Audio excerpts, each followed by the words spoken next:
L'opinion de Nicolas Bétou. À peine désigné par l'Élysée comme candidat au poste de commissaire européen, Thierry Breton a fait un pas de côté à la tête d'Atos, cette entreprise du CAC 40 qu'il dirige maintenant depuis 10 ans. Oui, il a abandonné ses fonctions de gestion au quotidien pour n'être plus que président non exécutif. Et pour consacrer son temps à préparer son audition par les députés européens. Et il a effectivement tout intérêt à être prêt. L'expérience récente et l'échec de Sylvie Goulard montrent bien que ce n'est pas un examen de pacotille.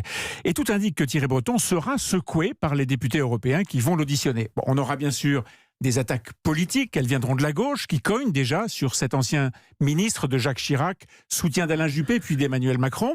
Ça, c'est classique. Mais cette fois, la droite européenne, qui avait fait échouer Sylvie Goulard, devrait soutenir la candidature de Thierry Breton. Emmanuel Macron avait demandé, vous vous souvenez, qu'on lui explique le fiasco de sa candidate.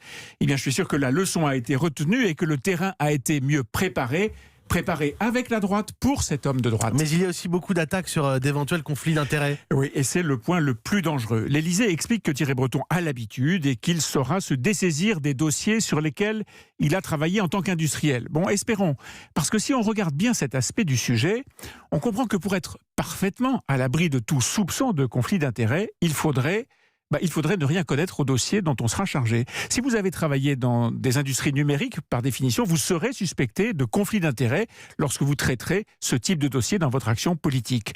Même chose dans la défense, les transports, la santé. Tous ces sujets devenus ultra techniques sont désormais confrontés à ce choix fondamental. Est-ce qu'il vaut mieux les confier à une âme pure qui n'y connaît rien et aura un regard vaguement général? Avantage, pas de conflit d'intérêts.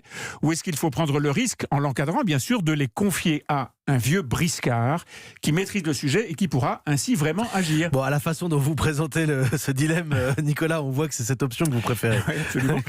Cette option et son corollaire, organiser à ces postes-là des allers-retours d'hommes et de femmes qui ont accumulé une expérience dans la vraie vie, dans le business, qui ont travaillé dans ces secteurs, qui les connaissent, ceux qu'ils devront gérer. Thierry Breton, s'il est confirmé, aura bien sûr de vastes dossiers à traiter, mais il aura par-dessus tout une lourde responsabilité. Montrer que ce type de profil peut faire beaucoup pour réconcilier l'Europe avec l'efficacité. Merci Nicolas Bétou, directeur du journal L'Opinion, éditorialiste tous les matins dans votre matinale juste avant 8h. Thierry Breton, là aussi vous réagissez si vous le souhaitez au 3921. Merci Nicolas, 7h56. Vous restez bien sur Europe 1 à suivre la météo, les infos, le journal avec Sonia Mabrouk bien sûr et son invité politique ce matin, François-Xavier Bellamy, député Les Républicains au Parlement européen.